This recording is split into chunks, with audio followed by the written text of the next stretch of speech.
Here's why Democrats lost. We're going to cover this quick clip on this gentleman. I wish I had his name. I don't know his name or what have you to give him credit for this video, this clip that he made. But I 1000% agree with him on why Democrats lost.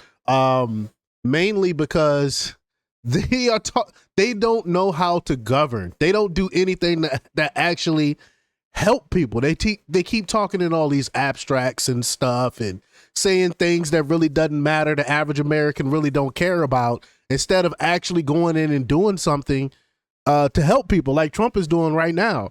So he makes some valid points here. It's like I said, it's a super short video. I normally don't do videos this short, but the way he breaks it down is amazing. So I want to be able to play this clip because he succinctly explained exactly why Democrats lost. But before we get to the clip, go ahead and hit that like button, share this out so we can get this information out there. Subscribe if you're not already a subscriber, and hit that alarm bell so you know when I'm putting out new stuff. Also, check out my link tree in the description. It has a link to my Patreon, and that's where I talk about things that I can't talk about here. There's also a link to my Instagram and my X account. You can follow me there as well. All right, so let's get into this news. Let's just get right to this clip. Here we go. If Trump were actually ushering in a dictatorship, then how is it that you are using your free speech to openly criticize him while he is in power? You guys don't understand what fascism is. In a fascist government, you cannot use your free speech to criticize the government that is in power. Facts. I'm gonna rewind it a little bit. Absolutely true. By the simple fact that you are debating, that you are actually calling Trump these negative things, the simple fact that you're able to say negative things about his government shows that he is not authoritarian. It shows that he's not a fascist. Because think about when Biden was in office and how they censored people and how you weren't allowed to talk about or speak about certain things. Right? So who was the real authoritarian here? Under Trump, you can say whatever you want. You know, it doesn't excuse you from consequences, but you're pretty much able to say whatever you want, and you're not going to be censored for it. So again, who is the real authoritarian? Who is the real fascist here? Great point. I love that. Using your free speech to openly criticize him while he is in power. You guys don't understand what fascism is. In a fascist government, you cannot use your free speech to criticize the government that is in power. This is why nobody takes you guys seriously, because you're constantly creating crises in your head. Like this constitutional crisis you guys are always on about, it really falls flat because you guys had nothing to say when we found out that the Democrat government collaborated with social media companies to censor people's speech.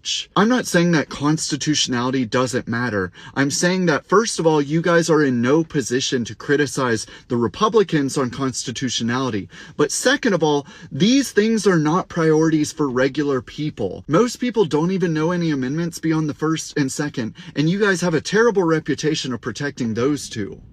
Facts. I'm gonna rewind it a little bit here, but I have to pause it on this second point he made here.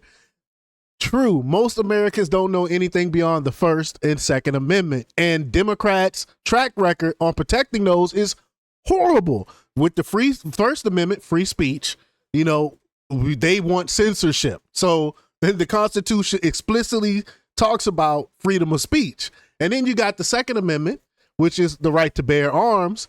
And what do the Democrats feel about the Second Amendment? What do they feel about guns? They don't want you to be able to have a gun to defend yourself. So they have a horrible track record when it comes to the Constitution, yet they talk about Trump's constitutionality, and they can't really explain how he's not adhering to the Constitution. Make that make sense to me.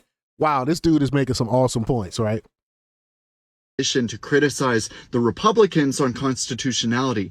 But second of all, these things are not priorities for regular people. Most people don't even know any amendments beyond the first and second, and you guys have a terrible reputation of protecting those two. Most people prioritize good governance over all of this talk about constitutionality. Most people just want their cities to be safe, and they want to be able to put food on the table. And it's because you guys prioritize all of this abstract conversation information about things that you aren't even good at. It's because you prioritize that instead of actually governing well that you guys lost. Facts. And look at everywhere that they govern.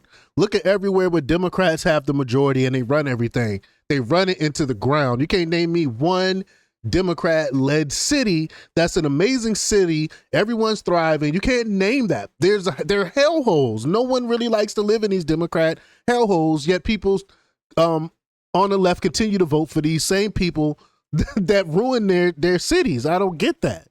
So he's absolutely right. I love that clip. That I wish, if y'all know the guy's name, throw it in the chat so I could give the guy credit. But y'all let me know what y'all think. Leave y'all comments down below. Like, share, and subscribe, and check out jjthepsychotherapist.com for the latest in news. Until next time, peace.